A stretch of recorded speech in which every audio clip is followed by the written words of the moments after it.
കേരളത്തിലെ low floor ബസ്സുകളുടെ ഭാവി സംബന്ധിച്ച ആശങ്കകൾ ഉയരുന്നു.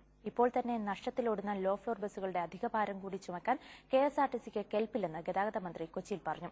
ഇത്തരം ബസ്സുകൾ കൊച്ചിയുടെ നിരത്തിലിറങ്ങുന്ന വേദിയിലാണ് മന്ത്രി ഇത് പറഞ്ഞതെന്നതും ശ്രദ്ധേയമാണ്.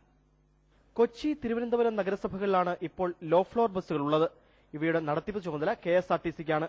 എന്നാൽ ഇപ്പോഴത്തെ നിലയിലാണ് ലോ ഫ്ലോർ ബസ്സുകളുടെ അവസ്ഥയെങ്കിൽ ഭാവിയിൽ മറ്റു പല തീരുമാനങ്ങളും എടുക്കേണ്ടി വരുമെന്നാണ് ഗതാഗത മന്ത്രി ജോസ് തെറ്റയിൽ കൊച്ചിയിൽ പറഞ്ഞത്. അധികഭാരം വഹിക്കാൻ കെഎസ്ആർടിസിക്കാവില്ല. തിരുവനന്തപുരത്ത് വലിയ നഷ്ടത്തിലാണ് ഇവ സർവീസ് നടത്തുന്നത്. ഇത് വഹിക്കേണ്ടത് കെഎസ്ആർടിസിയാണ്. കൊച്ചിയിലും ഇതാണ് അവസ്ഥയെങ്കിൽ കെഎസ്ആർടിസിക്ക് പിന്മാറേണ്ടി വരും എന്ന സൂചനയാണ് മന്ത്രി നൽകിയത്. 1 കിലോമീറ്റർ ഈ കണ്ടീഷനുള്ള വാഹനം പോകണമെങ്കിൽ 48 രൂപയിലധികം വേണം എന്ന് പറഞ്ഞാൽ അതനുസരിച്ചുള്ള വരുമാനം വേണം. 10 രൂപ മാത്രം 5 കിലോമീറ്റർ വരെ യാത്ര ചെയ്യാം എന്നുള്ള നിരക്ക് പറഞ്ഞിട്ട് പോലും നമ്മുടെ ആളുകൾ അത് സ്വീകരിക്കാൻ തയ്യാറാകുന്നില്ല. ഒരു ഓട്ടോറിക്ഷയുടെ മിനിമം ദൂരത്തേക്കാൾ കൂടുതലല്ല, 1.5 കിലോമീറ്ററാണ് ഇപ്പം. ഇത് അതിന്റെ ഇരട്ടിയാണെങ്കിൽ പോലും 5 കിലോമീറ്റർ വരെ 10 രൂപയ്ക്ക് പോകാമെന്ന് പറഞ്ഞിട്ട് ഒരു ആൾക്ക് സ്വീകാര്യമല്ല AC ബസ്സാണെങ്കിൽ പോലും.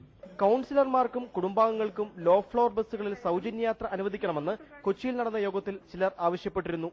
ഇതിനുള്ള മറുപടിയായിട്ടാണ് ലോ ഫ്ലോർ ബസ്സുകളുടെ അവസ്ഥ മന്ത്രി തുറന്നു പറഞ്ഞത്. 1 കിലോമീറ്റർ ഓടാൻ 48 രൂപ വേണം. തുച്ഛമായ തുകയാണ് തിരുവനന്തപുരത്ത് കിട്ടുന്നത്. ഇന്ത്യയിലെ പല നഗരങ്ങളിലും ഇത്തരം ബസ്സുകൾ നഷ്ടത്തിലാണ്. മിനിമം ചാർജായ 10 രൂപ പോലും കുറവാണെന്ന സൂചനയാണ് മന്ത്രി നൽകിയത്. മനോരമ ന്യൂസ്.